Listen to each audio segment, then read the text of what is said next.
So, maybe you want to go in here and say, well, let's sort it by the city. Well, in this case, I've got a lot of names that don't have cities in them, okay? And this is all demo stuff, so it's not real, it's fictitious names and stuff. But maybe I want to only display the list of names that do have cities.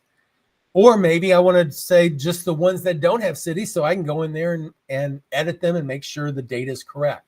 You could do it kind of both ways. But what we have available is this little filter icon.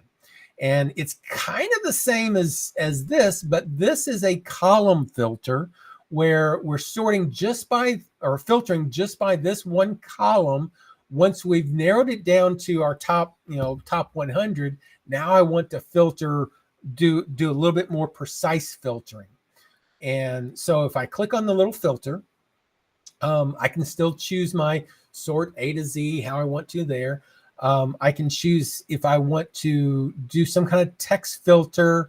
And if I do this, I can say, does it equal a certain thing, or is it greater than something? And there's several different things. Does it contain certain words or something like that? There's some different options.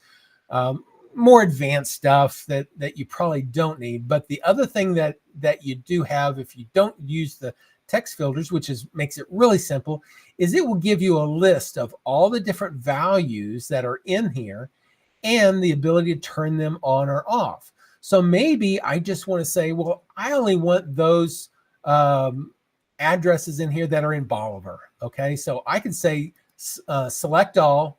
In this case, since they were all selected, it unselects all, but I just want my Bolivar ones, okay? If I hit okay like that, then it filters just by Bolivar. So that makes it a whole lot nicer.